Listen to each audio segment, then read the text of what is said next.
കലുഷിതമായ, കാറ്റും കോളും നിറഞ്ഞ പവിത്രമായ പരിശുദ്ധമായ ഇബ്രാഹിം അലൈഹിസ്സലാത്തു വസ്സലാമിൻ്റെ സമർപ്പണ സുന്ദരമായ ജീവിതത്തിൻ്റെ സ്മരണകളുറങ്ങുന്ന കാലഘട്ടത്തിൻ്റെ പ്രത്യേകമായ സന്ദർഭത്തിലൂടെയാണ് നാം എല്ലാവരും കടന്നുപോയിക്കൊണ്ടിരിക്കുന്നത്. ദുൽഖഅദും ദുൽഹജ്ജും തൽബിയത്തും ഹജ്ജുമെല്ലാം ആ മഹാനായ പ്രവാചകൻ്റെ തുല്യതയില്ലാത്ത ഓർമ്മകളാണ്. അല്ലാഹു സുബ്ഹാനഹു വ തആല എത്രയും വേഗം അവിടെ ചെന്നൊരു ഹജ്ജ് നിർവഹിക്കാൻ നമുക്കേവർക്കും തൗഫീഖ് നൽകുമാറാകട്ടെ. ജീവിതത്തിൽ എല്ലാം തൗഹീദി പ്രബോധനത്തിനു വേണ്ടി സമർപ്പിച്ച, ജീവിതം തന്നെയും അള്ളാഹുവിനു വേണ്ടി സമർപ്പിച്ച ഒരു വല്ലാത്ത വസന്തമായിരുന്നു ഇബ്രാഹിം അലൈഹിസ്സലാത്തു വസ്സലാമിൻ്റെ ജീവിതം. അദ്ദേഹത്തെക്കുറിച്ച് അള്ളാഹു പറഞ്ഞത്, അദ്ദേഹം ഉമ്മതൻ ഖാനിതൻ, അദ്ദേഹം ഒരു സമുദായമാണ്. നമ്മൾ പറയില്ലേ അയാളൊരു സംഭവമാണെന്ന് പറയില്ലേ, അതുപോലെയാണ് അദ്ദേഹത്തെക്കുറിച്ച്, ഇബ്രാഹിം നബിയെക്കുറിച്ച് അള്ളാഹു പറഞ്ഞത്. അദ്ദേഹം എന്താണ്? ഒരു ഉമ്മത്താണ്, ഒരു സമുദായമാണ്. സുബ്ഹാനല്ലാഹ്. കാരണം അത് പറയാൻ കാരണം എന്ന് വെച്ചാൽ അള്ളാഹുവിന് അദ്ദേഹത്തെക്കുറിച്ച് അത്രമാത്രം മതിപ്പാണ്, ഇഷ്ടമാണ്. എൻ്റെ ഖലീലാണ്, എൻ്റെ ഉറ്റ ചങ്ങാതിയാണ് ഇബ്രാഹിം എന്ന് അള്ളാഹു പറയാൻ മാത്രം ഉന്നതമായ ദറജകളിലേക്ക് എത്തിപ്പെട്ടൊരു പ്രവാചകൻ ഇബ്രാഹിം അലൈഹിസ്സലാത്തു വസ്സലാം. അദ്ദേഹത്തെക്കുറിച്ച് അള്ളാഹു പറഞ്ഞെന്താണ്? വഇന്ന മിൻ ശിയഅതിഹി ലഇബ്രാഹിം, നൂഹ് നബി അലൈഹിസ്സലാത്തു വസ്സലാമിൻ്റെ കക്ഷിയിൽപ്പെട്ട ആളാണ് ഇബ്രാഹിം അലൈഹിസ്സലാത്തു വസ്സലാം. ഇദ് ജാഅ റബ്ബഹു ബിഖൽബിൻ സലീം, അദ്ദേഹം സമാധാനമുള്ള ഒരു ഹൃദയവുമായി അദ്ദേഹത്തിൻ്റെ രക്ഷിതാവിൻ്റെ അടുത്തേക്ക് വന്ന സന്ദർഭം. എന്നിട്ട് ഇബ്രാഹിം നബിയുടെ ജീവിതത്തിലെ മർമ്മപ്രധാനമായ ചില സംഭാഷണങ്ങളും സംഭവങ്ങളുമെല്ലാം അല്ലാഹു സുബ്ഹാനഹു വ തആല വിവരിക്കാൻ അല്ലാഹു പറയുന്നു, ഇദ് ഖാല ലി അബീഹി വ ഖൗമിഹി മാ തഅബുദൂൻ, എൻ്റെ വാപ്പ നിങ്ങളും നിങ്ങളുടെ സമുദായവും എന്തിനെയാണ് ആരാധിച്ചുകൊണ്ടിരിക്കുന്നത്, എന്തിനോടാണ് പ്രാർത്ഥിച്ചുകൊണ്ടിരിക്കുന്നത്?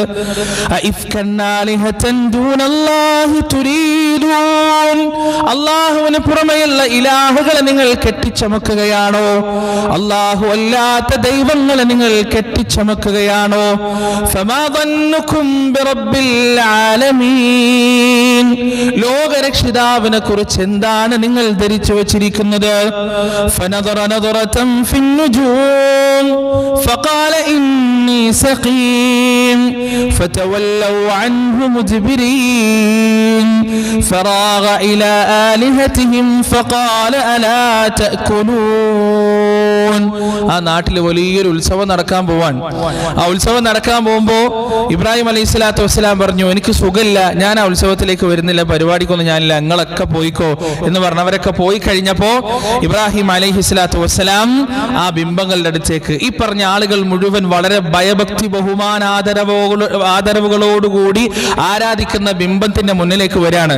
എന്നിട്ട് ഇബ്രാഹിം അലൈഹിസ്സലാത്തു വസ്സലാം ചില സംസാരങ്ങൾ നടത്താൻ കേട്ടോ. 4 സഹസ്രാബ്ദങ്ങൾക്ക് മുമ്പ് നടന്ന ഒരു അടിപൊളി ട്രോളാണത്. നമ്മൾ ട്രോളുകളെ കുറിച്ച് ഇന്നല്ലേ കേൾക്കണത്, പക്ഷെ എത്രയോ കൊല്ലം മുമ്പ് ഇബ്രാഹിം അലൈഹിസ്സലാത്തു വസ്സലാം ട്രോൾ ചെയ്തിട്ടുണ്ട്. ഇബ്രാഹിം നബി ആ ബിംബങ്ങളുടെ മുന്നിൽ നിന്ന് ചോദിക്കാണ്, മാലക്കും ലാ തൻതിഖൂൻ ഫഖാല അലാ തഅകുലൂൻ, നിങ്ങളെ മുന്നിൽ അതാ നിങ്ങളെ ഭക്തന്മാർ കുറെ ഭക്ഷണമൊക്കെ കൊണ്ടുവച്ചിട്ടുണ്ടല്ലോ, തിന്നുന്നില്ലേ, കഴിക്കുന്നില്ലേ? മാലക്കും ലാ തൻതിഖൂൻ, നിങ്ങളെന്ത് സംസാരിക്കും, എന്താ നിങ്ങളൊന്നും മിണ്ടാത്തെ, എന്താ നിങ്ങളൊന്നും സംസാരിക്കാത്തെ? തൻ്റെ കൂടെയുള്ള ആളുകളുടെ അബദ്ധജടിലമായ വിശ്വാസത്തെ ഇബ്രാഹിം അലൈഹിസ്സലാത്തു വസ്സലാം സുന്ദരമായി ട്രോൾ ചെയ്തതാണത്. അവിടുന്ന് അങ്ങോട്ട് ഇബ്രാഹിം നബി അവിടെയുള്ള ബിംബങ്ങളെല്ലാം തകർത്തിട്ട് അവരുടെ ബാക്കിയുള്ളൊരു വലിയ ബിംബത്തിനെ മാത്രം അവിടെ അവശേഷിപ്പിച്ചു എന്നുള്ളതാണ്. ഇവിടെ ഇതൊരിക്കലും നമുക്കൊരു മാതൃകയല്ല, അതുകൂടെ നമ്മൾ മനസ്സിലാക്കണം. ഈ വിഷയത്തിൽ ഇബ്രാഹിം അലൈഹിസ്സലാത്തു വസ്സലാമിന്റെ കാലഘട്ടത്തിലെ പ്രത്യേകമായ പരിതസ്ഥിതിയിൽ അദ്ദേഹം ചെയ്തതാണത്. നബി സല്ലല്ലാഹു അലൈഹി വസല്ലം മക്കത്ത് ദഅവത്ത് ചെയ്യുമ്പോൾ 360 പരം വിഗ്രഹങ്ങൾ കാബക്കകത്തുണ്ട്. റസൂൽ ഒരു വിഗ്രഹം പോലും തകർത്തിട്ടില്ല. ഒരു വിഗ്രഹം പോലും 13 കൊല്ലക്കാലം പ്രവാചകൻ എന്തിട്ടില്ല, തൊട്ടിട്ടില്ല. പ്രവാചകൻ ആ വിഗ്രഹാരാധനയുടെ നിരർത്ഥകതയെ കുറിച്ച് തന്റെ സമൂഹത്തോട് പ്രബോധനം ചെയ്യുക എന്നതല്ലാതെ ആ വിഗ്രഹത്തെ പ്രവാചകൻ തകർക്കാനോ അതിനെ പിഴുതെറിയാനോ ഒന്നും പോയിട്ടില്ല. പക്ഷേ ഇബ്രാഹിം അലൈഹിസ്സലാത്തു വസ്സലാമിന്റെ പരിതസ്ഥിതി മാറ്റമായി മാറ്റമായിരുന്നു, കാലഘട്ടം മാറ്റമായിരുന്നു, അദ്ദേഹത്തിന്റെ ഷറഅ് മാറ്റമായിരുന്നു, എല്ലാം മാറ്റമായിരുന്നു. അതുകൊണ്ട് ആ ജനതയെ തൊട്ടുണർത്തുന്നതിന് വേണ്ടിയാണ് ഇബ്രാഹിം അലൈഹിസ്സലാത്തു വസ്സലാം ഇത്തരത്തിലുള്ള കാര്യങ്ങളെല്ലാം ചെയ്തത് എന്ന് പണ്ഡിതന്മാർ നമുക്ക് പറഞ്ഞു തരുന്നതായി കാണാം. പ്രിയപ്പെട്ടവരെ, ഈ ആളുകളൊക്കെ തിരിച്ചു വരുമ്പോൾ എന്താ കാണുന്നത്? ചുറ്റിലും വിഗ്രഹങ്ങളെല്ലാം തലയറ്റ് കയ്യറ്റ് കാലറ്റ് കിടക്കുന്നുണ്ട്. വലിയ വിഗ്രഹം ഇങ്ങനെ നോക്കി നിൽക്കുന്നുണ്ട്. ഇബ്രാഹിം നബിയോട് ചോദിച്ചോടാ, നീയല്ലേ ഇത് ചെയ്ത്? ഇബ്രാഹിം നബി പറഞ്ഞു, എന്നോട് എന്തിനാ ചോദിക്കണം? വലിയ ദൈവം അവിടെ ഉണ്ടല്ലോ, അതിനോട് ചോദിച്ചോ. നിങ്ങൾ അതിനോട് ചോദിക്കുക. അതിന് സംരക്ഷണം കൊടുക്കാൻ കഴിഞ്ഞിട്ടില്ലല്ലോ ഈ ചെറിയ ദൈവങ്ങൾക്ക്, എന്നോട് ചോദിച്ചിട്ട് കാര്യമില്ലല്ലോ.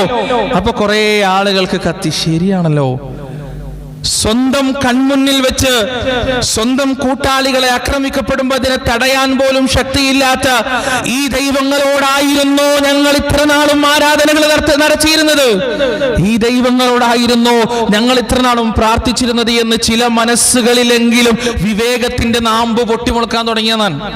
ആ സമയം സംവാദങ്ങളിലും വാദപ്രതിവാദങ്ങളിലും ആശയ പ്രചാരണങ്ങളുടെ മുന്നിലും പിടിച്ചു നിൽക്കാൻ കഴിയാതെ വരുമ്പോ ലോകത്ത് എന്നും എല്ലാ കാലഘട്ടത്തിലും ഈ 2022 ആശയങ്ങൾക്ക് മുന്നിൽ പിടിച്ചു നിൽക്കാൻ കഴിയാതിരിക്കുമ്പോ ബുൾഡോസറുകൾ കൊണ്ട് നേരിടുന്ന ഭരണവർഗത്തെയും ഫാസിസത്തെയും 4 സഹസ്രാബ്ദങ്ങൾക്കപ്പുറത്തും നമുക്ക് കാണാൻ കഴിയുമെന്ന കാര്യത്തിൽ യാതൊരു സംശയമില്ല. അവിടെ അവർ പറഞ്ഞെന്താണ്? ഖാലുബ്നു ലഹു ബുന്യാന ഫഅൽഖൂഹു ഫിൽ ജഹീം ഫഅറാദു ബിഹി കൈദൻ ഫജഅൽനാഹുമുൽ അസ്ഫലീൻ. നിങ്ങൾ അവന് വേണ്ടി ഒരു പണിയുക, വലിയ തീന്റെ കൂടാരമുണ്ടാക്കുക, എന്നിട്ട് ആ കൂടാരത്തിലേക്ക് ആ തീന്റെ കത്തിയാളുന്ന അഗ്നിയിലേക്ക് ഇബ്രാഹീമിനെ വലിച്ചെറിഞ്ഞുകൊള്ളുക എന്നത് അവർ പരസ്പരം ചർച്ച ചെയ്യുകയാണ്. രാജാവിന്റെ ഒത്താശയോടുകൂടി, ആ നാട്ടിലെ ജനങ്ങളുടെ മുഴുവനും ഒത്താശയോടുകൂടി, ആ നാട് ഇന്ന് വരെ കണ്ടിട്ടില്ലാത്ത വലിയ അഗ്നികുണ്ടാരം അവിടെ ഒരുക്കപ്പെടുകയാണ്. അതിലേക്ക് ഇബ്രാഹിം അലൈഹിസ്സലാത്തു വസ്സലാമിനെ വലിച്ചെറിയുകയും ചെയ്യുകയാണെന്ന് എന്റെ പ്രിയപ്പെട്ടവരെ, ഈ ലോകത്ത് മഞ്ഞുപാളികൾക്ക് തണുപ്പ് നൽകിയവൻ അല്ലാഹുവാണ്, പഞ്ചസാരക്ക് മധുരം നൽകിയവൻ അല്ലാഹുവാണ്, ഉപ്പിന് ഉപ്പുരസം നൽകിയവൻ അല്ലാഹുവാണ്, മനുഷ്യനെ മനുഷ്യനാക്കിയവൻ അല്ലാഹുവാണ്, കണ്ണിന് കാഴ്ച നൽകിയവനും ചെവിക്ക് കേൾവി നൽകിയവനും അല്ലാഹുവാണ്, തീന് ചൂട് നൽകിയവനും അല്ലാഹുവാണ്. ആ റബ്ബ് തീയോട് പറയുകയാണ്, യാ നാർ കൂനി ബർദൻ വസലാമൻ അലാ ഇബ്രാഹീം. അല്ലയോ തീയെ, ഇബ്രാഹിമിന് നീ വെറും തണുപ്പായി മാറിയാൽ മാത്രം പോരാ, അദ്ദേഹത്തിന് സമാധാനം നൽകണം. എത്ര കാലം അദ്ദേഹം നിന്റെ ഉള്ളിലുണ്ടോ അത്രയും കാലം അദ്ദേഹത്തിന് സമാധാനവും തണുപ്പും തീയെ നീ നൽകണമെന്ന് അല്ലാഹു കൽപ്പിച്ചപ്പോ ആ മനുഷ്യരുടെ കുതന്ത്രങ്ങൾ മുഴുവനും പാഴാകുകയാണ്. ആ തീയുടെ ചാരക്കൂമ്പാരത്തിനിടയിൽ നിന്ന് ഇബ്രാഹിം അലൈഹിസ്സലാത്തു വസ്സലാം ഒരു രോമത്തിന് പോലും പോറലേൽക്കാതെ എഴുന്നേറ്റ് വരികയാണ്. എന്നിട്ട് ഇബ്രാഹിം അലൈഹിസ്സലാത്തു വസ്സലാം പറയുകയാണ്, വഖാല ഇന്നി ദാഹിബുൻ ഇലാ റബ്ബി സയഹ്ദീൻ. ഞാൻ പോകുകയാണ്, ഞാനിതാ നിങ്ങളിൽ നിന്ന് പോകുകയാണ്, എന്റെ റബ്ബ് എനിക്ക് കാണിച്ചു തന്ന മാർഗത്തിലേക്ക് ഞാനിതാ സഞ്ചാരം തുടങ്ങുകയാണ്. സയഹ്ദീൻ, അവൻ എനിക്ക് വഴി കാണിച്ചു തന്നേക്കാം. നിങ്ങൾ നന്നാവാൻ പോകുന്നില്ല, നിങ്ങൾ ഈ വിഗ്രഹത്തെ ഉപേക്ഷിക്കാൻ പോകുന്നില്ല, നിങ്ങൾ ശിർക്കിന്റെ മാർഗത്തിൽ നിന്ന് വഹദാനിയത്തിന്റെ തൗഹീദിന്റെ പാതയിലേക്ക് വരാൻ പോകുന്നില്ല. അതുകൊണ്ട് ഞാനിതാ അള്ളാഹുവിന്റെ അനുവാദത്തോടുകൂടി ഹിജറക്ക് പുറപ്പെടാൻ പോവുകയാണ്. ഇബ്രാഹിം അലൈഹിസ്സലാത്തു വസ്സലാം ഇറാഖിൽ നിന്ന് ഫലസ്തീനിലേക്ക് ഹിജറ പുറപ്പെട്ടു. ഫലസ്തീന്റെ ചരിത്രം തുടങ്ങുന്നത് അവിടെയാണ്. ഇറാഖിൽ നിന്ന് ഫലസ്തീനിലേക്കുള്ള യാത്രാ മധ്യേ ഈജിപ്തിൽ വെച്ചിട്ടാണ് അവർക്ക് ആരെ കിട്ടുന്നത്? ഹാജറ ബീവിയെ കിട്ടുന്നത്. ഈജിപ്തുകാരിയാണ് ഹാജറ ബീവി. റസൂലുള്ളാഹി സ്വല്ലല്ലാഹി അലൈഹി വസല്ലം ഒരിക്കലും പറഞ്ഞിട്ടുണ്ട്, നിങ്ങൾ ഈജിപ്തുകാരെ കാണുമ്പോൾ കുറച്ചുകൂടി നന്നായിട്ട്, സഹാബത്തിനോട് പറയാൻ, ഈജിപ്തുകാരെ കാണുമ്പോൾ നിങ്ങൾ കുറച്ചുകൂടി നന്നായിട്ട് പെരുമാറണം. കാരണം എന്താണ്? അവർ നിങ്ങളുമായി കുടുംബ ബന്ധമുള്ളവരാണ്. ഏത് കുടുംബം? എത്രയോ കൊല്ലങ്ങൾക്കപ്പുറത്ത്, സഹസ്രാബ്ദങ്ങൾക്കപ്പുറത്ത് അവരോട് നന്നായിട്ട് പെരുമാറണം. അവർ മുസ്ലിങ്ങൾ പോലല്ല, അവർ ഇസ്ലാം സ്വീകരിച്ചിട്ടില്ല, പക്ഷേ നിങ്ങളുമായി കുടുംബ ബന്ധമുള്ളത് കൊണ്ട് നിങ്ങൾ അവരോട് നല്ല രീതിയിൽ പെരുമാറണമെന്ന് റസൂലുള്ളാഹി സ്വല്ലല്ലാഹി അലൈഹി വസല്ലം പഠിപ്പിച്ചിട്ടുണ്ടെങ്കിൽ പ്രിയപ്പെട്ടവരെ, ഈ കേരളത്തിൽ ഒരു 300, 400, 500 കൊല്ലൊക്കെ മുന്നോട്ട് പോകുമ്പോൾ ഇവിടെ എല്ലാവരും കുടുംബക്കാരായിരിക്കും.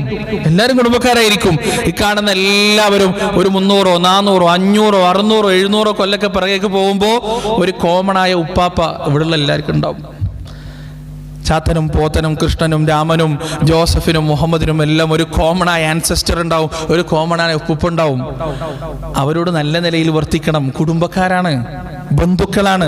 മതം നോക്കിയിട്ടല്ല, ജാതി നോക്കിയിട്ടല്ല, സംഘടന നോക്കിയിട്ടല്ല, ആദർശം നോക്കിയിട്ടല്ല, കുടുംബ ബന്ധമുള്ളവരാണ്. അതുകൊണ്ട് നല്ല രീതിയിൽ പെരുമാറണമെന്ന് റസൂലുള്ളാഹി സ്വല്ലല്ലാഹി അലൈഹി വസല്ലം. ഈ ഹാജറ ബീവിയെ കിട്ടാൻ കാരണം എന്താണ്? ഫലസ്തീനിലേക്ക് പോകുന്ന വഴി ഈജിപ്തിൽ അന്നുണ്ടായിരുന്നത് വളരെ അഹങ്കാരിയായ, വളരെ പ്രശ്നക്കാരനായ ഒരു രാജാവാണ്. സാറാ ബീവി ആണെങ്കിൽ ഇബ്രാഹിം നബിയുടെ ഭാര്യ വളരെ അതിസുന്ദരിയാണ്. സുന്ദരിയായ സ്ത്രീകൾ ആ നാട്ടിലൂടെ കടന്നുപോയി കഴിഞ്ഞാൽ ഈ രാജാവ് കൈക്കലാക്കി കളയും. അങ്ങനെ സാറാ ബീവിയെ ശല്യപ്പെടുത്താൻ ശ്രമിച്ചതാണ്. പക്ഷെ അത്ഭുതകരമായ രീതിയിൽ അല്ലാഹു സുബ്ഹാനഹു വ തആല അവന്റെ ഖലീലിന്റെ ഭാര്യയെ രക്ഷിച്ചു. അയാളാകെ ഭയന്നു, രാജാവാകെ ഭയന്നു. ആ ഭയപ്പാടിന്ന് രക്ഷപ്പെടാൻ പ്രായശ്ചിത്തമായിട്ട് നൽകിയതാണ് ഹാജറ ബീവി അലൈഹിസ്സലാത്തു വസ്സലാമിനെ. അങ്ങനെ ഹാജറ ബീവിയെയും കൊണ്ട് അവർ ഫലസ്തീനിലേക്ക് പോയി അവിടെ ജീവിതം തുടങ്ങാൻ. ഇബ്രാഹിം അലൈഹിസ്സലാത്തു വസ്സലാമിന് ജീവിതത്തിൽ വലിയ ഒരു പരീക്ഷണം ഉണ്ടായിരുന്നു. എന്താണ് പരീക്ഷണം? നമുക്കെല്ലാം അറിയാം, ചെറുപ്പം തൊട്ട് നമ്മൾ കേൾക്കുന്നതാണ്. കുട്ടികളില്ല, ജരാനരകൾ ബാധിച്ചിട്ടുണ്ട്, വയസ്സായിട്ടുണ്ട്. കുട്ടികളില്ല എന്നുള്ളത് ചെറിയ പരീക്ഷണം എന്നല്ല പ്രിയപ്പെട്ടവർ. ഈ കൂട്ടത്തിൽ കുട്ടികളില്ലാത്ത ആരെങ്കിലും ഉണ്ടെങ്കിൽ ഞാൻ ഈ പറയുന്നതിൻ്റെ ആഴവും അർത്ഥവും എല്ലാവരെക്കാളും കൂടുതൽ അവർക്ക് മനസ്സിലാവും. അതൊരു വലിയ വേദനയാണ്. പല ആളുകളും പല രീതിയിലാണ് ചോദിക്കുക. ചില ആളുകൾ കല്യാണം കഴിഞ്ഞ് 1, 2, 3 കൊല്ലം കഴിഞ്ഞാൽ ആളുകളുടെ ചോദ്യം എന്താണ്? എന്താ നോക്കുന്നില്ലേ? എന്താ ഇങ്ങനെ നടക്കുന്നു? ഒന്ന് നോക്ക്. ഇനി ഒരു കുട്ടി ആയിക്കഴിഞ്ഞാൽ പിന്നെയും ചോദിക്കും. ഒരു 3, 4 കൊല്ലം കഴിഞ്ഞാൽ എന്താ നിർത്തിയ, മതിയാക്കിയ, എന്താ ഇതിങ്ങനെ നാട്ടുകാർക്ക് വല്ലാത്തൊരു അസുഖമാണിത്. ഈ കുട്ടി 10, 15 വർഷമൊക്കെ കല്യാണം കഴിഞ്ഞിട്ട് കുട്ടിയില്ലാത്ത ആളുകളുണ്ടാവും. ഇവരെടുത്ത് പോയിട്ട് പറയും, ഇന്ന ചികിത്സ ഉണ്ട് കേട്ടാ, ഇന്നാൾക്ക് അങ്ങനെ ഉണ്ടായിട്ടുണ്ട്.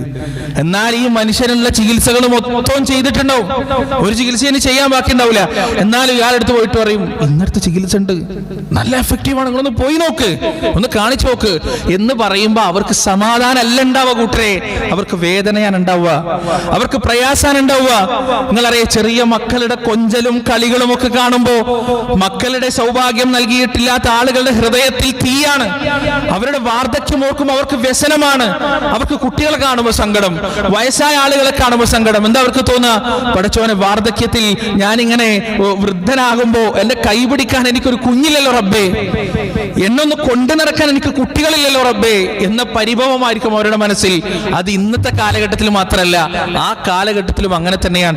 ഇബ്രാഹിം അലൈഹി സ്വലാത്തു വസ്സലാമിന് ആ ആദി നന്നായിട്ടുണ്ടായിരുന്നു, ആ വേദന നന്നായിട്ടുണ്ടായിരുന്നു. അങ്ങനെയാണ് അല്ലാഹു സുബ്ഹാനഹു വ തആല ഹാജറ ബീവിയെ കല്യാണം കഴിക്കാൻ ഇബ്രാഹിം അലൈഹി സ്വലാത്തു വസ്സലാമിനോട് കൽപ്പിക്കുന്നത്. അതുവരെ ഇബ്രാഹിം നബിക്ക് ഒറ്റ ഭാര്യ ഉണ്ടായിട്ടുള്ളൂ, സാറ മാത്രം. അള്ളാഹുവിന്റെ കൽപ്പന പ്രകാരം കുട്ടികൾ ഉണ്ടാകുന്നതിന് വേണ്ടിയാണ് ഹാജറ ബീവിയെ കല്യാണം കഴിക്കാൻ ഇബ്രാഹിം അലൈഹി സ്വലാത്തു വസ്സലാമിനോട് അള്ളാഹു കൽപ്പിക്കുന്നതും ഇബ്രാഹിം നബി കല്യാണം കഴിക്കുന്നതും. എന്നിട്ട് അതിലൂടെ അള്ളാഹ് ഇബ്രാഹിം അലൈഹി സ്വലാത്തു വസ്സലാമിന് ഫബശ്ശർനാഹു ബിഗുലാമിൻ ഹലീം, സഹനശീലനായ നല്ല ഒരു കൺമണിയെ, നല്ലൊരു ആൺകുട്ടിയെ അള്ളാഹു സുബ്ഹാനഹു വ തആല അദ്ദേഹത്തിന് നൽകുന്നതും. പക്ഷെ പ്രിയപ്പെട്ടവരെ, കനൽ പദത്തിലൂടെയാണ് ഖലീലുള്ളാഹ് ജീവിച്ചത്. ഞാൻ തുടക്കത്തിൽ പറഞ്ഞല്ലോ, കാറ്റും കോളും നിറഞ്ഞ കലുഷിതമായ ജീവിതമായിരുന്നു ഇബ്രാഹിം അലൈഹി സ്വലാത്തു വസ്സലാമിന്റെ. സുന്ദരമായൊരു ഒഴുക്കല്ല. കുട്ടിയുണ്ടായി, ആ കുട്ടിയെ താരാട്ടുപാടി, ആ കുട്ടിയെ നെഞ്ചോട് ചേർത്ത്, ആ കുട്ടിയെ താലോലിച്ച്, ആ കുട്ടിയെ സ്നേഹിച്ച് കൊതിതീരുന്നതിന്റെ മുന്നേ അള്ളാഹുവിന്റെ അടുത്ത കൽപ്പന വരെയാണ്. ഇബ്രാഹിം പുതിയൊരു ചരിത്ര രചനയ്ക്ക് വേണ്ടിയുള്ള മകനാണത്. പുതിയൊരു നാടിന്റെ, പുതിയൊരു ചരിത്രത്തിന്റെ, പുതിയൊരു മനുഷ്യകുലത്തിന്റെ ചരിത്രത്തിന്റെ നാമ്പാണ് നിന്റെ കയ്യിലിരിക്കുന്നത്. അതുകൊണ്ട് അവനെ നിന്റെ നെഞ്ചിന്റെ ചൂടിലിട്ട് താലോലിക്കാനുള്ളതല്ല, അവനെയും കൊണ്ട് പോകണം. എവിടേക്ക്?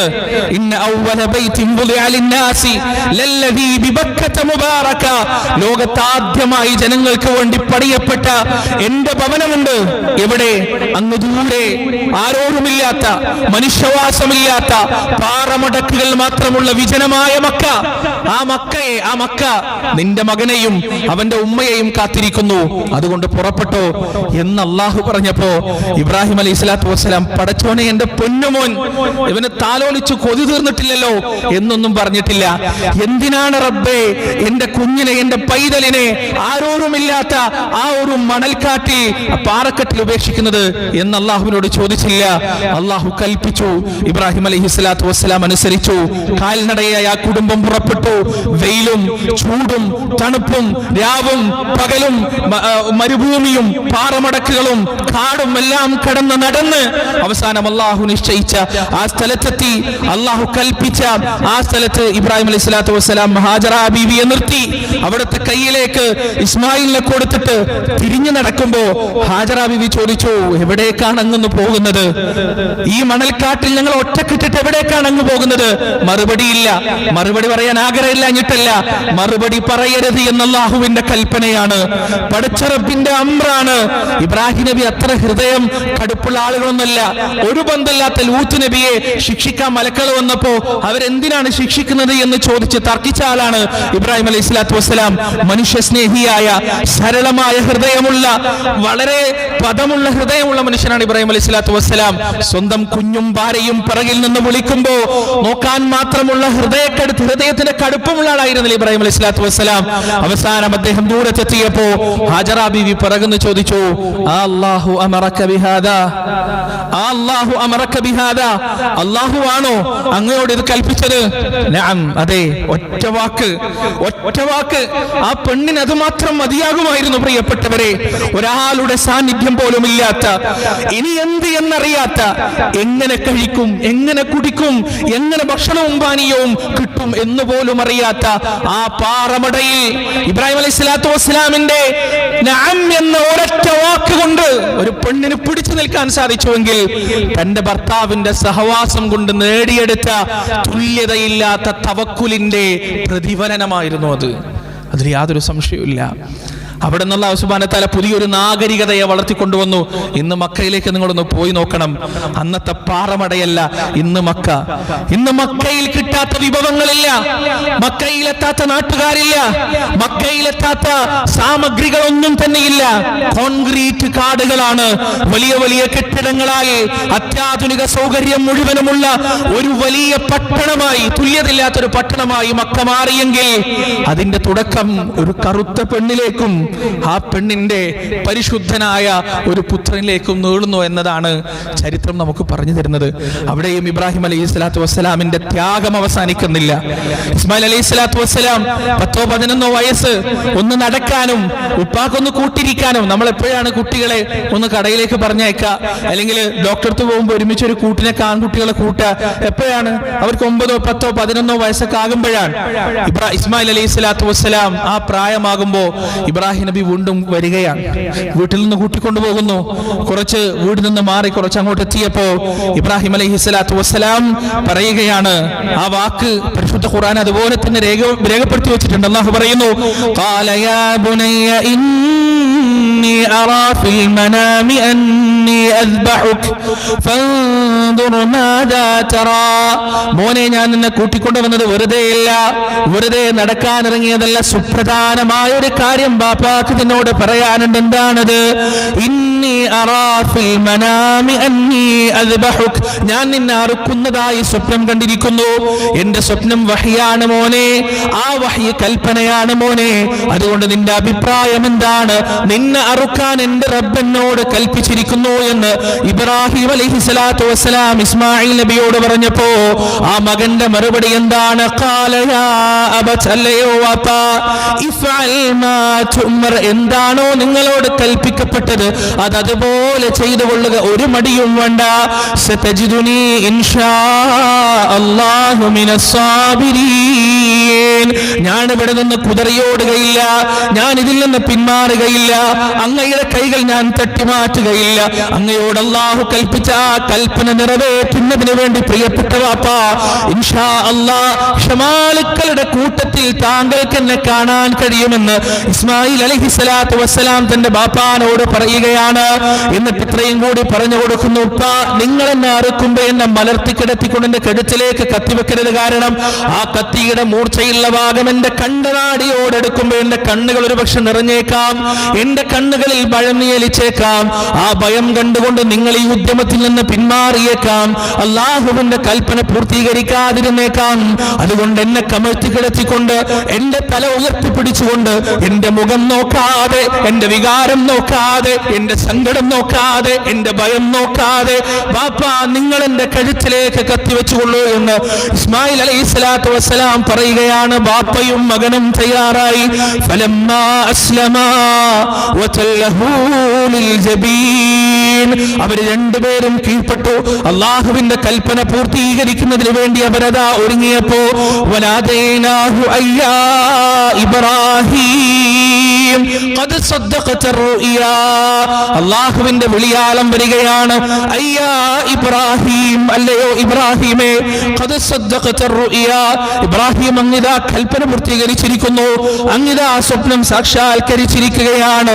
ഇന്നാ കദാലിക നജ്സിൽ മുഹ്സിനീൻ, അങ്ങയുടെ മകന്റെ കഴുത്തിലേക്ക് കത്തിവെക്കേണ്ട ആവശ്യമില്ല, അപ്രകാരമാണ് നാം സൽക്കർമ്മികൾക്ക് പ്രതിഫലം നൽകുന്നത്. ഇന്ന ഹാദാ ലഹുവൽ ബലാഉൽ മുബീൻ, ഇത് വ്യക്തമായ ഒരു പരീക്ഷണം തന്നെയായിരുന്നു. വഫദൈനാഹു ബിദിബ്ഹിൻ നദീം, ഇസ്മായിൽ അലൈഹിസ്സലാത്തു വസ്സലാമിന് പകരം അറുക്കപ്പെടാൻ ഒരാടിനെ അല്ലാഹു സുബ്ഹാനഹു വ തആല നൽകാൻ. എത്ര വൈകാരികമായ രംഗങ്ങളാണ് പ്രിയപ്പെട്ടവർ, ഒന്ന് ആലോചിച്ച് നോക്ക്. അള്ളാഹുവിന്റെ കൽപ്പനയ്ക്ക് വേണ്ടി ഒരുപോലെ തയ്യാറാകുന്ന ബാപ്പയും മകനും. എങ്ങനെയാണ് ഇബ്രാഹിം നബിക്ക് ഇങ്ങനൊരു മകനെ കിട്ടിയത്? നിങ്ങൾ ചിന്തിച്ചിട്ടുണ്ടോ? നമ്മുടെയൊക്കെ മക്കൾ നമ്മുടെ വഴിക്ക് വരുമോ പ്രിയപ്പെട്ടവരെ? നമ്മൾ പറഞ്ഞു കൊടുക്കുന്നുണ്ട്, മദ്രസയിൽ അയക്കുന്നുണ്ട്, എല്ലാം ചെയ്യുന്നുണ്ട്, പക്ഷെ നാം നമ്മുടെ മക്കൾക്ക് ജീവിച്ച് കാണിച്ചു കൊടുക്കുന്നില്ല. ഇബ്രാഹിം നബി ജീവിച്ച് കാണിച്ചു കൊടുത്തു. ഇബ്രാഹിം നബി പ്രവർത്തിച്ച് കാണിച്ചു കൊടുത്തു. അതുകൊണ്ടാണ് ഇസ്മായിൽ അലൈഹിസ്സലാത്തു വസ്സലാം ഇബ്രാഹിം നബിയുടെ ചര്യയുടെ ചാണിന് ചാണായും മുഴത്തിന് മുഴമായും പിന്തുടർന്നു പോയത്. നമ്മളെ മക്കളെ നമ്മൾ മദ്രസയിൽ അയച്ചിട്ട് മദ്രസയിൽ നിന്ന് പഠിപ്പിക്കും, 5 വക്ത് കൃത്യമായിട്ട് നിസ്കരിക്കണം, എന്നും ഖുർആൻ ഓതണം, എന്നും അദ്കാറുകൾ ചെല്ലണം, എന്നും ദുആ ചെയ്യണം. മദ്രസയിൽ നിന്ന് വരുന്ന മക്കൾ മാതാപിതാക്കളെ കാണുന്നത് ഈ പറയണ ഒന്നും ചെയ്യുന്നില്ല. ഈ പറയുന്ന ഒരു കുന്തവും മാതാപിതാക്കളുടെ ജീവിതത്തിൽ ഇല്ല എന്നുള്ളതാണ്. പിന്നെ എങ്ങനെ അവരെ നന്നാവുക?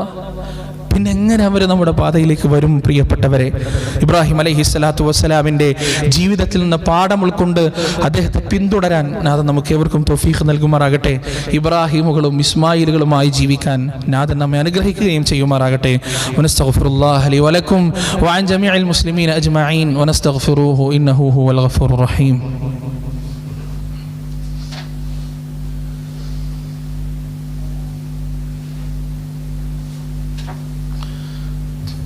بسم الله الرحمن الرحيم. الحمد لله رب العالمين، الصلاة والسلام على رسول الأمين وعلى آله وأصحابه أجمعين، أما بعد.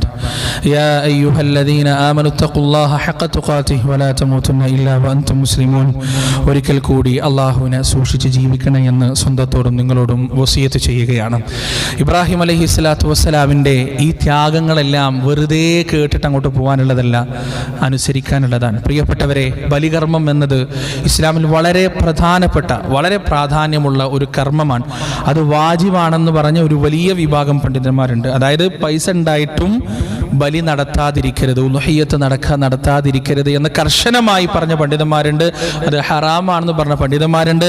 റസൂലുള്ളാഹി സ്വല്ലല്ലാഹു അലൈഹി വസല്ലം പറഞ്ഞിട്ടുണ്ട്, നിന്റെ അടുത്ത് പൈസ ഉണ്ടായിട്ടും നീ അറുത്തിട്ടില്ലെങ്കിൽ നീ എന്ത് ചെയ്യണ്ട, പെരുന്നാൾ നിസ്കരിക്കാൻ വേണ്ട, നീ വീട്ടിൽ അവിടെ ഇരുന്നോന്നാണ് നബി സല്ലല്ലാഹു അലൈഹി വസല്ലം പറഞ്ഞിട്ടുള്ളത്. അതുകൊണ്ട് അത് കൃത്യമായി നമ്മൾ പാലിക്കേണ്ടതുണ്ട്, അത് കൃത്യമായി നമുക്ക് നാം ചെയ്യേണ്ടതുണ്ട്. നമ്മൾ നമസ്കാരത്തിൽ പറയുന്ന എന്താണ്? ഇന്ന സ്വലാത്തി, നിശ്ചയം എൻ്റെ നമസ്കാരം, വനുസുക്കി, എൻ്റെ ബലികർമ്മം, വമഹ്യായ വമമാത്തി, എൻ്റെ ജീവിതവും മരണവും ലില്ലാഹി റബ്ബിൽ ആലമീൻ, ലോകരക്ഷിതാവായ അള്ളാഹുവിനാണ്. പ്രിയപ്പെട്ടവരെ, അതിൻ്റെ രക്തമോ മാംസമോ ഒന്നും അള്ളാഹുവിന് വേണ്ട. നിങ്ങൾ ആലോചിച്ച് നോക്ക്, പടച്ചോൻ അതിൻ്റെ രക്തവും മാംസവും വേണ്ടല്ലോ, പിന്നെന്താണ്? നിങ്ങളുടെ ഹൃദയത്തിലുള്ള ആ സമർപ്പണമാണ്. കുറച്ചൊക്കെ പ്രയാസം ജീവിതത്തിലുണ്ട്, കുറച്ചൊക്കെ ഞെരുങ്ങിയിട്ടാണ് ജീവിക്കുന്നത്. ആ സമയത്തും നിങ്ങൾ സ്വരുക്കൂട്ടി വെച്ച ആ പണം ഉപയോഗിച്ച് നിങ്ങളൊരു അറവ് നടത്തുമ്പോൾ, അല്ലെങ്കിൽ കുറച്ച് സാമ്പത്തിക ശേഷി ഉണ്ടെങ്കിൽ ഒന്ന് പോക്കറ്റ് അറിയുന്ന കോലത്തിൽ ബാങ്ക് ബാലൻസ് ഒന്നൊന്ന് ഷെയ്ക്കാവുന്ന രൂപത്തിൽ നിങ്ങളൊരു ബലികർമ്മം നടത്തുമ്പോൾ നിങ്ങളുടെ ഹൃദയത്തിലേക്കാണ് അള്ളാഹു നോക്കുന്നത്. നിങ്ങളുടെ ഹൃദയത്തിലുള്ള ത്യാഗത്തിലേക്കാണ് അള്ളാഹു നോക്കുന്നത്. അതുകൊണ്ട് പ്രിയപ്പെട്ടവരെ, പെട്ടെന്ന് തയ്യാറാവുക. ദുൽഹജ്ജ് 1 ഇനി അധിക ദിവസങ്ങളില്ല. ദുൽഹജ്ജ് 1 മുമ്പ് നിയ്യത്ത് ചെയ്ത് അതിന് തയ്യാറാവുക, ബലികർമ്മം നടത്താൻ തയ്യാറാവുക. ദുൽഹജ്ജ് 1 തുടങ്ങിക്കഴിഞ്ഞാൽ പിന്നെ എന്താ പാടില്ല? നഖം മുറിക്കാനോ മുടി വെട്ടാനോ ഒന്നും പാടുള്ളതല്ല. അതുപോലെ തന്നെ ഇനി വരാൻ പോകുന്ന ദുൽഹജ്ജ് 1 മുതൽ 10 വരെയുള്ള ദിവസങ്ങൾ അല്ലാഹു സുബ്ഹാനഹു വ തആല ഏറ്റവും കൂടുതൽ ഇഷ്ടപ്പെടുന്ന ദിവസങ്ങളാണ്. കർമ്മങ്ങൾ ചെയ്യുന്നത് അല്ലാഹു ആ ദിവസത്തേക്കാൾ ഇഷ്ടപ്പെടുന്ന ഒരു ദിവസമില്ല. ഇപ്പോഴേ ഒരുങ്ങുക, തയ്യാറാവുക. ഇൻഷാ അല്ലാഹ് അടുത്ത വരും ആഴ്ചകളിൽ ഹജ്ജിനെ കുറിച്ചും ആ ദിവസങ്ങളെ കുറിച്ചെല്ലാം നമുക്ക് സംസാരിക്കാം. അല്ലാഹുവിൻ്റെ തൗഫീഖ് ഉണ്ടെങ്കിൽ നാഥൻ ആ 10 ദിവസത്തെ പരമാവധി ഉപയോഗപ്പെടുത്താൻ നമുക്ക് തൗഫീഖ് നൽകുമാറാകട്ടെ. അല്ലാഹുവിന് വേണ്ടി ബലികർമ്മം നടത്താൻ സാധിക്കുന്നവരുടെ കൂട്ടത്തിൽ, മനസ്സുള്ളവരുടെ കൂട്ടത്തിൽ, ഹൃദയമുള്ളവരുടെ കൂട്ടത്തിൽ നാഥൻ നാം ഏവരെയും ഉൾപ്പെടുത്തുമാറാകട്ടെ. നാഥ, ഞങ്ങളിൽ നിന്ന് വന്നുപോയ ചെറുതും വലുതുമായ തെറ്റുകുറ്റങ്ങൾ നീ ഞങ്ങൾക്ക് പുറത്തു മാപ്പാക്കി തരണേ അല്ലാ. ജീവിതത്തിൻ്റെ രഹസ്യവും പരസ്യവും ഒരുപോലെ ശുദ്ധിയോടെ കാത്തു സൂക്ഷിക്കാൻ ഞങ്ങൾക്ക് നീ തൗഫീഖ് നൽകണേ അല്ലാ. ജീവിതത്തിൽ എന്തെല്ലാം പ്രയാസങ്ങളുണ്ടെങ്കിലും നിനക്ക് നൽകേണ്ട കടമകളും കടപ്പാടുകളും അതുപോലെ നൽകാൻ നീ ഞങ്ങൾക്ക് തൗഫീഖ് നൽകണേ അല്ലാ. മരിച്ച് നിന്നിലേക്ക് മടങ്ങി വരുമ്പോൾ നിന്നെ സ്നേഹിക്കുന്ന നിന്നെ തൃപ്തിപ്പെട്ട ഭാഗ്യവാന്മാരുടെ ഭാഗ്യവതികളുടെ കൂട്ടത്തിൽ ഞങ്ങളെ നീ ഉൾപ്പെടുത്തണേ നാഥ. അവസാന വാക്ക് ലാ ഇലാഹ ഇല്ലല്ലാ എന്ന വഹദാനിയത്തിന്റെ കലിമത്താക്കി ഞങ്ങളെ നീ അനുഗ്രഹിക്കുകയും ചെയ്യണം റബ്ബേ. അല്ലാഹുമ്മ ഗ്ഫിർ ലിൽ മുഅ്മിനീന വൽ മുഅ്മിനാത്ത് വൽ മുസ്ലിമീന വൽ മുസ്ലിമാത്ത് അൽ അഹ്യാഇ മിൻഹും വൽ അംവാത്ത് ഇന്നക മുജീബു ദഅവാതി യാ ഖാദിയൽ ഹാജാത്ത്. റബ്ബനാ ളലംനാ അൻഫുസനാ വ ഇല്ലം തഗ്ഫിർ ലനാ വ തർഹംനാ ലനകൂനന്ന മിനൽ ഖാസിരീൻ. റബ്ബനാ ആതിനാ ഫിദ് ദുനിയ ഹസനഹ വഫിൽ ആഖിറതി ഹസനത വഖിനാ അദാബൻ നാർ. റബ്ബനാ തഖബ്ബൽ മിന്നാ ഇന്നക അൻതസ് സമീഉൽ അലീം വതുബ് അലൈനാ ഇന്നക അൻത തവ്വാബുർ റഹീം. വസല്ലല്ലാഹു അലാ നബിയിനാ മുഹമ്മദ് വഅലാ ആലിഹി വഅസ്ഹാബിഹി വമൻ തബിഅഹും ബിഇഹ്സാനിൻ ഇലാ യൗമിദ്ദീൻ.